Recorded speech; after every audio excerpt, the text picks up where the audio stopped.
Alors, dans cette vidéo, on a créé la vue accueil, puis on va maintenant afficher la liste des services dans cette page-là. Donc, on va commencer par aller dans, si je vais changer mon écran, on a déjà fait dans une vidéo précédente le code HTML, le code PHP, pardon, qui va s'occuper de récupérer l'information à la base de données.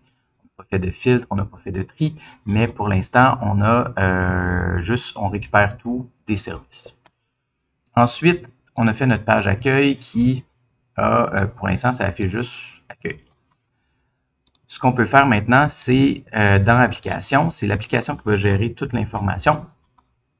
On va avoir une variable liste de services, puis cette liste de services-là, elle va, dans le fond, on va appeler notre fonction chercher service, puis ça va faire un fetch, ça va aller chercher l'information en PHP, puis ça va venir le stocker dans notre liste de services, puis ça va mettre à jour aussi l'accueil. Donc, première des choses, quand on fait des fetch, on va utiliser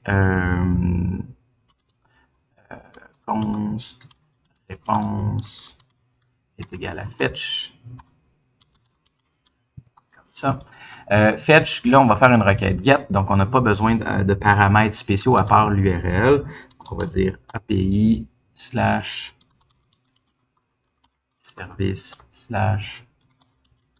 rechercher tout.php. Puis, pour ça, c'est une requête asynchrone, donc j'ai besoin de dire, attends, on va mettre un await, puis ici, on va mettre un async pour indiquer que cette fonction-là prend des paramètres, prend des requêtes asynchrones. Ensuite, on va traiter la réponse. Ici, await, on va traiter parce que la donnée nous rapporte du JSON, on va traiter notre réponse en JSON, puis on va juste regarder qu'est-ce qu'on a comme information. Log données. Cette méthode-là, elle va être appelée à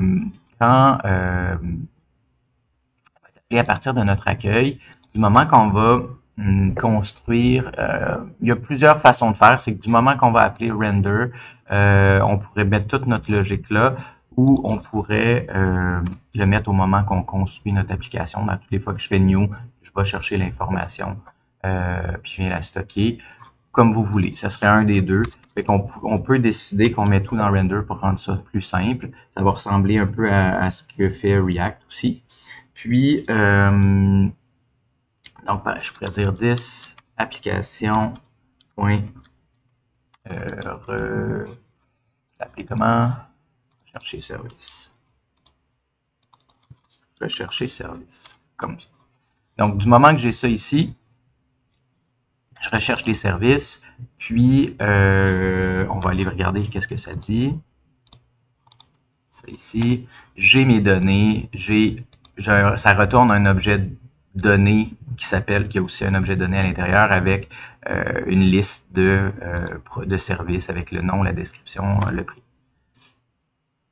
Super. Fait que là, à l'intérieur de ça, ce que ça m'indique ensuite, c'est j'aimerais, moi, éventuellement, récupérer les services qui sont ici. On va les récupérer comme ça. Donc, j'arrive ici. Moi, ce que je vais vouloir faire, c'est ici, on va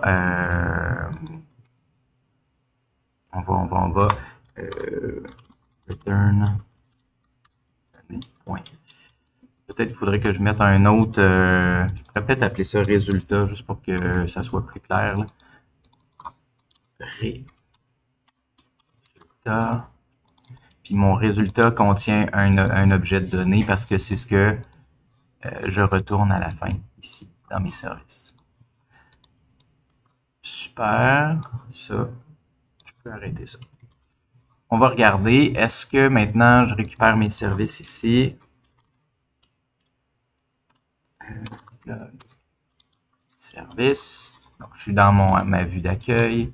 Puis, ce que ça me dit, c'est ça a été trop vite, je reçois une promesse. OK?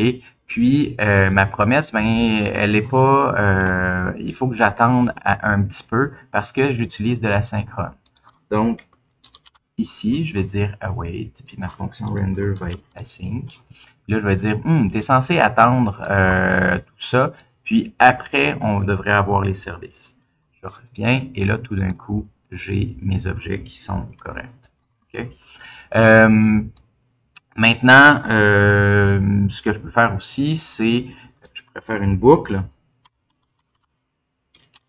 liste égale à une chaîne vide.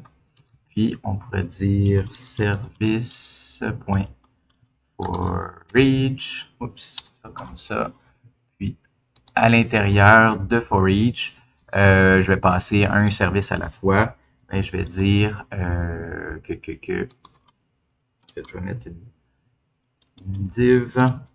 Puis, pour chaque élément, ben, je vais ajouter à l'intérieur liste plus égale comme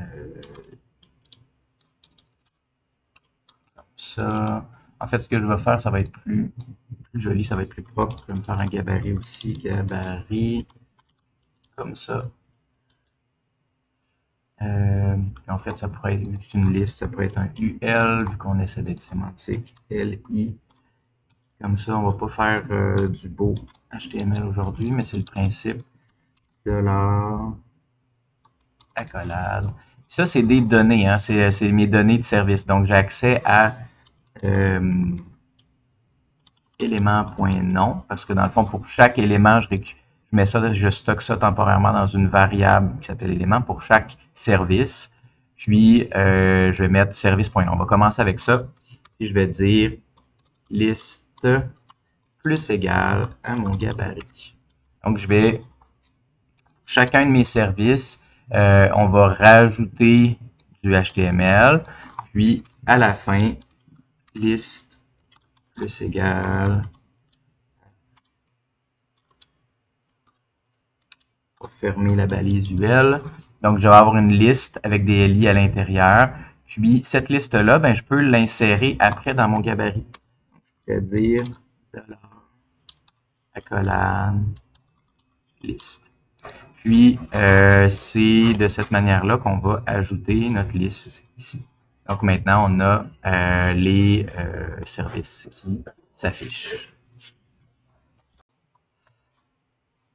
Donc, on va terminer aussi. Donc, pour l'instant, on a affiché la liste, gabarit ici. On pourrait avoir une fonction aussi qui permettrait de faire tout ça. Donc, je pourrais avoir ici une fonction, pas besoin, c'est dans la classe, qui va s'appeler générer carte, où est-ce qu'on va pouvoir faire ça un petit peu plus proprement. Je vais prendre cette ligne-là ici, hop, comme ça. Puis, on va passer l'élément, donc le service.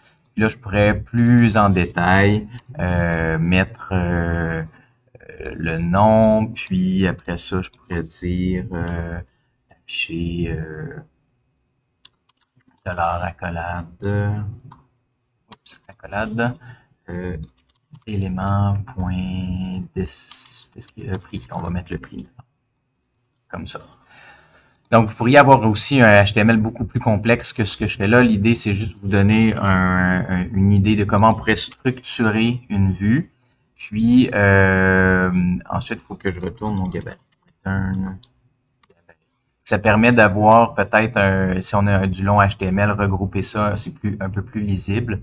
Puis, ici, je pourrais dire tout simplement this.générer carte, puis on va passer l'élément, puis j'ai dit que c'était privé, comme ça.